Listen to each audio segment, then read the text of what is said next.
Throughout the years of entertainment, we've seen many great Steves come along. There's been Steve Irwin, the Crocodile Hunter, Steve Carell with his amazing work in The Office, and the greatest Steve of all time, Stone Cold Steve Austin, yeah! But now, there's someone new. Someone that's ready to take over the face of Steve. And that's SBSteve.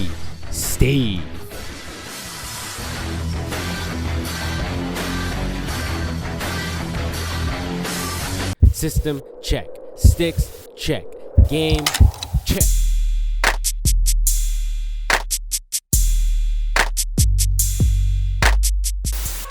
Hey, what up everybody? My name is SBSteve and this is my very first channel. So, what do?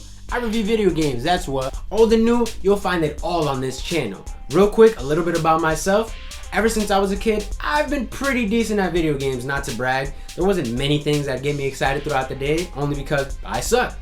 When it came down to art, I couldn't draw stick figures. Reading? There better be some pictures in that book. But that aside, I really enjoy video games. From old school platformers like Super Mario to new school shooters like Call of Duty, I enjoyed them all. So, what's the channel gonna be about? Every week, I'll play a different game, giving you guys my opinions and recommendations on these games to see if you guys wanna check them out. I do wanna challenge myself and complete the games to the best of my abilities, just nothing like the completionist. I've seen all the stress that he has to go through and I'd rather keep my sanity. So, that being said, I just really hope you guys enjoy my rants. Let's get on with the first game, MegaMan X4. Okay, so some of you watching might be thinking, MegaMan X4 first? But what about the other three? There's a reason why I chose this one to begin with. I'll be getting into the other previous titles down the line, but this is my very first MegaMan game that I'd ever played. It's a blessing and a curse. On one hand, you never actually know what happened in the prior games to Mega Man and Zero, so you're kinda left in the dark with these two. On the other hand, you start your adventure with these two, and they're some of the baddest motherfuckers you've ever controlled with sticks. I'm going to be playing the game on the Mega Man X collection on the Xbox One, being that I don't have my original copy anymore. Kinda hard to keep a PS1 copy when you're only a kid. My experience with platformers was pretty limited to Mario games and Sonic games, so when I first played Mega Man X4, it was different. I felt like I was in control of every little thing I did, and it was crisp. With Mario, you jump and you run to dumb it down. With Sonic, some of the same, just a little faster. But with X and Zero, it was more. I was wall jumping left and right, hacking and slashing down Reploids like a madman. Now, I didn't get to play the game at its release date of 1997, seeing as I only would have been 2 at the time. But don't worry, my time would soon come. When Mega Man X4 came out, Capcom decided to keep their game away from shifting over to polygons. You could tell the gameplay was the main focus, and it shows. Being how most companies were going into 3D models, it was definitely a risk. Do you want to give people the same old, or do you want to keep up with the trends and potentially mess up a formula that works? I have to say, I'm glad that they chose to stay in this direction. The game didn't age bad compared to other games from that time like Final Fantasy VII and MK4. Every model in the game is easily distinguishable. Nothing feels boring to look at, but there are some rough spots. I appreciate the full motion videos that they gave us, but some parts were harder to look at. Just look at X's face here. Ugh, that's ugly. The game itself sounds amazing. From the minute the intro music starts, your heartbeat is on 100. Every stage has music that fits perfectly. When you get dropped off on the first stage, the music tells you the city's in danger and I'm the only fucking Maverick Hunter for the job. The music in False War stage makes you feel like you're really in the middle of a snow base with minimal life. Cyber Peacock's music gives you the techno vibe you would expect from the name. And man, let me tell you, when I hear the music on /B stage, I know I have a job, and it's to put this cat down 9 times. The story itself is okay. The context will be different depending on who you pick. With X, the story starts off with a hooded being talking to the general about how all the humans will eventually betray them. The general ignores the man, trusting his comrades. The mystery man turns around and starts cuckolding all evil, and for some reason, the general is okay with that. Alright.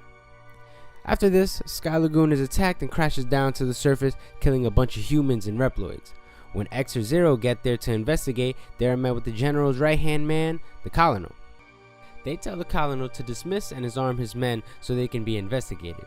But for some reason, the colonel felt that his pride was worth way more than preventing a war, so he decides to oppose X and Zero. That's just stupid. A whole base crashed down and you say no because of pride?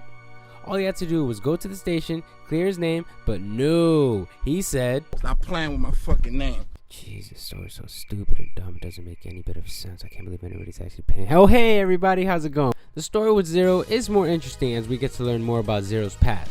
Struggling with robo-amnesia, Zero is seen having flashbacks to his awakening. In the flashbacks, he hears someone telling him that he's his greatest creation and that he has to destroy someone. That someone talking to Zero is Dr. Wily from the original MegaMan series. I've never played the original MegaMan games, but I do know that Dr. Wily is a dick and whatever he creates is patented for MegaMan killing. After that, we get a small glimpse of Sigma, who we'll get to later. And after that, you go to your base, where if you're X, you meet with your trusty sidekick, Double. Who? And if you're Zero, you meet with your Robo Crush, Iris. Who? Who's also the Colonel's sister. Now, I didn't play the previous titles, but I know for damn sure these two weren't in those games, so why drop them off in this game? Makes no sense. Whatever. From there, it's a regular Mega Man game. Beat 8 Mavericks, get an upgrade, and fight your way up to the boss. There are small detours depending on who you pick. After you beat a few Mavericks with X, you'll have to fight the Colonel, where with Zero, you'll have to sit through a poorly voice acted cutscene. Once all 8 Mavericks are defeated, you head over for one last fight with the Colonel, which ends up killing him. After everything's said and done, you get to make your way up to space, where the Reploid army is planning to start their new home. Soon, you are betrayed by Double, Who? if you're X, and betrayed by Iris if you're Zero. I know there's a terrible cutscene with Zero, but we've seen it enough, so I'm gonna skip it. What am I fighting for? Finishing them up real quick, you're at last fighting against the Reploid army's gentle giant, the General. If you're familiar with Mega Man X games, you probably already know who the real bad guy is here. You guessed right, Sigma. If you play as Zero, you get a pretty cool cutscene showing exactly what happened the day that Zero went ham on the Hunter. The flashback shows you an evil Zero wrecking Sigma with no problem. Zero has a brief moment where the flashback leaves him vulnerable and Sigma takes a chance and knocks Zero out cold. After you beat Sigma, he reveals that it is already too late and that his final weapon, the ship, is going to crash onto Earth and destroy it. X or Zero meet up with the General, who is barely alive after your fight and sees the mistakes he's made. He decides to sacrifice himself to destroy the ship and save the Earth. After escaping the ship as X, he begins to reflect on what just happened. Zero calls in to check on X. X asks Zero what if he were ever to turn Maverick, telling Zero if that were ever to happen, Zero has to take out X. With Zero, he's left to deal with the pain of losing Iris and not being able to save the Reploid army, left to wonder if all Reploids are destined to become Maverick. And that is Mega Man X4. The story definitely feels like it's more focused on Zero, seeing as there's more character development with him. With X, all you get is go out there, trash 8 Mavericks, and clock out of the office. The story isn't the greatest thing ever, but you're not here for the story. No! Ladies and gentlemen, you are here for this crisp gameplay. Okay, so the game is fast-paced and will challenge you in some areas. From what I know, Mega Man X4 is on the easier side when it comes down to Mega Man games. Playing the game on Mega Man X Collection does give you the option of Rookie Hunter mode, but come on, are you a chump? Are you? I didn't think so. Let's continue. The game with X is definitely the easier playthrough, seeing as he has a wider range of weapons and a more laid-back style. X can blast through his enemies with his charge shot and all other upgrades he gets from defeating Maverick bosses. Some of these upgrades are definitely more useful than others, but I never found myself actually utilizing them other than fighting boss or getting collectibles. Main reason being is that X's Buster does the job, and that shit is Employee of the Month. It's too good, taking out enemies usually in one blast, and once you upgrade it, whew, it's unstoppable. You can collect armor parts with X only from these Dr. Light capsules set in different parts of the map. The leg upgrade lets you hover for a couple of seconds, and you also get a mid-air dash. The helmet upgrade breaks the game for X. Once you get the helmet upgrade, you no longer waste weapon energy. The only way to waste weapon energy is to charge your special weapon fully, but no one does that anyways. Well, me at least. Every boss has a weapon weakness, and when you have unlimited ammo that stuns these bosses and drains their health, it's pretty easy to break the game. Just look at how easy I'm able to beat Cyber Peacock here with X. I'm not even trying, I'm just going back and forth. That's it. If you want an extra challenge, only use your X Buster for the fights. My personal favorite and the most annoying upgrade to get is the arm upgrade. I hate you, Spikes. Spikes aside, these upgrades kick ass. The first arm upgrade lets you keep up to 4 charge shots, and if you're good with your shots and don't play like an animal like me, I think you'll find some use for them. Me personally though, I go for what's behind curtain number 2. The second arm upgrade lets you charge your shot to an extreme. This thing gets fired and you better pray you aren't in front of it. Just look at how I shred this mini boss. At this point, the game becomes Rookie Hunter mode. The last upgrade is the armor upgrade. This gives X the ability to use the Nova Strike. It's an attack that destroys anything it dashes through.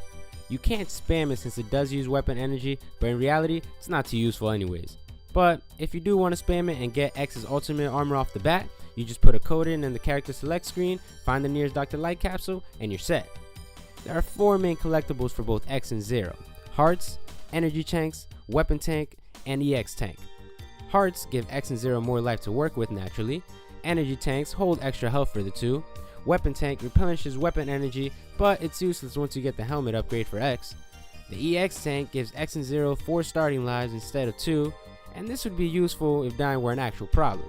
There's nothing really bad that comes from dying. You start over at the beginning of the level depending on the half that you're at, but you're never too far off. Before I forget, you also get ride armors, but they're there. You have the jet bike on Jet Stingray stage, and I don't really get this level. There's times where I can one-shot it, and then there's times where the pits give me an easy pass to death. There's also the Raiden armor, which is just a Juggernaut suit, and the Eagle suit that lets you glide and shoot a charge shot, which kind of breaks Storm Eagle stage. If you want a little bit of an extra challenge, I suggest you play as Zero. Since Zero can only attack with mostly a Z-Saber, you throw hands with everybody. There are still times where the game is a bit too easy, mostly because of some of the upgrades, but I like how they handled it with Zero better. Bosses like Cyber Peacock and Jet Stingray put up no challenge once you get their weakness, but with Zero, not every boss is a pushover. When it comes to X, if you have their weakness, make sure you bring blankets, because you're putting everyone to sleep. You shoot them once with their weakness, and they jump back and flinch like they've never been hit before. With Zero, some of the bosses get hit with a weakness and keep on attacking. I wish some of X's fights were more like this instead of the bosses just getting hit and giving me time to repeat. It makes the game challenging while still allowing you to have fun strategizing on when's the right time to use a special move. Zero doesn't unlock any special weapons, but instead more moves for his arsenal. And when he does, the game goes from 0 to 60, no pun intended. If I can describe Zero's playstyle in one word, it'd be fun. Not having to charge a shot like X lets you experiment with mobility. You jump and attack without caution because you know Zero's Z-Saber will destroy anything it touches. Only time you really miss his charge shot is when you have to fight the General. The fight with the General as Zero is annoying. If you get good RNG, it's not too bad, but pray to God he's not shooting his hands at you the whole fight or you'll be sleeping by the end of it. With X, it's a brain dead fight. Stay in the corner and shoot. I appreciate the contrast in styles. It makes you experience the game 2 ways without getting bored of seeing the same things over and over again. MegaMan X4 is a game where simple is done right. You don't need 100 quests or online play to have fun. Just jump and shoot. I'm looking forward to playing the previous X titles and the other 4. Yeah, I know that after X4, the series turns to shit. But I did play X7 as a kid and I kind of enjoyed it. Again, I was a kid, so now that I'm an adult with a clear head, I'm pretty sure my opinion is going to change. I'm going to be making videos like this constantly, and I would appreciate all the feedback you guys have to offer. So, like, comment, subscribe, do whatever you have to do. Follow me on all social media platforms at SBSteve50. My name is SB, and I hope you guys have a great day. Peace.